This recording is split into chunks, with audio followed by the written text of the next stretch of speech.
At the end of every long winter comes that fateful day when you have to head down to the storage locker and see what kind of shape your poor old bike is in and whether or not it's going to start. So here we were at the end of March, and Joe and I were heading down to the storage facility to see what was up with my F800GS. This is what happens when you don't pay your bill on your storage locker. It was time to end the suspense and see what had happened. Every year we always have the best intentions. We're going to come back every 2 weeks and put the bikes on slow chargers and move the charger from one bike to the other. But this year, since all of our batteries were getting old, we thought we'd be changing them anyways. So this was the first time we'd been here in quite a few months. Welcome to Riley's House of Beaters. See, the bikes were carefully stored. Man, some major stains on his bike. You see, Chris did a real nice job cleaning his bike for winter storage. Some last year's dirt. Yeesh. Oof, that is rough. That's pretty rough. Man, look at all the dirt on the GPS mount.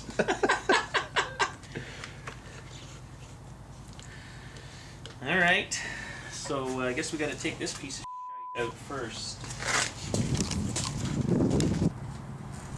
Before we could get to a real bike, we had to get Chris's old 1150GS out of the way. And his 1150 had a pretty lonely season the year before. I think Chris only rode it once or twice. What? Nice flat tire. My battery had seemed like it was on its last legs at the end of the season, so I wasn't too optimistic that having been abandoned for the winter that the bike would start. Hey, hold on. If this starts, It's a miracle.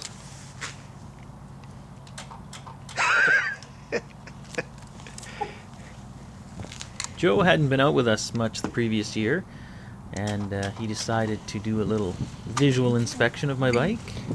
yeah, it's in. Wow. No, it's good. Love these crash bars. Okay, Bill. That is amazing. Some good stickerage. I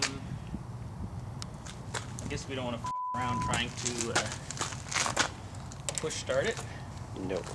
That means we gotta jump start it. I thought there might be an easier way to jumpstart it than having to take the fake gas tank off. On the 1150GS, there's a bolt on the starter motor that gives you access to a good positive position, and of course the whole bike is negative ground, so you can put the negative cable anywhere. Like, that's the starter motor. Usually there's a big terminal right on the starter motor. Baby. What's taking so long? Something in my eye. But after a while we gave up on trying to do that, and it was time to break out the Torx screwdriver and take the faux tank off and get access to the battery. While this was going on, Joe decided to make himself useful by pointing out all the flaws in my bike. Those crash bars did their job. You only fall on the right side. Well, that's when I crashed on the highway. Ew. That's true. That's 30 feet. That's a 30-foot slide on asphalt. That's pretty good. Wow. Imagine what that does to skin. It's all in the wrist. At this point, Chris's bike decided to show it was unhappy for being unloved. That's gas. How come there was no leak over there?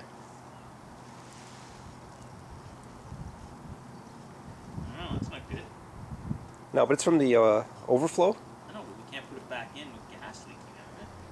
Luckily, Joe likes smelling things. Yeah, that's definitely gas. Holy crap, look at that.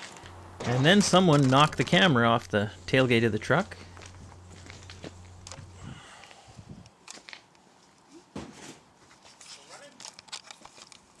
Oh, I think it f***ed the autofocus. Oh no. A few smacks on the bumper and the old Sony camcorder came right back to life. Chris's bike had stopped dripping, so we rolled the 1150 back into the locker. Perfect. Now, I don't have any good footage of Joe and I jump-starting the 800, but it was pretty uneventful. But then we couldn't get the door to the storage locker closed. I think we should just leave it.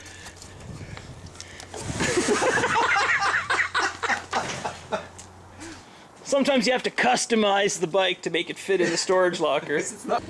After a quick modification to the license plate on Chris's HP2, all we had left was to put the faux tank back on and get the seat on. Here we have the BMW toolkit, which Wow. you can adjust the windshield with. We might be a bit lazy, but we wouldn't ride off without first checking our tire pressure.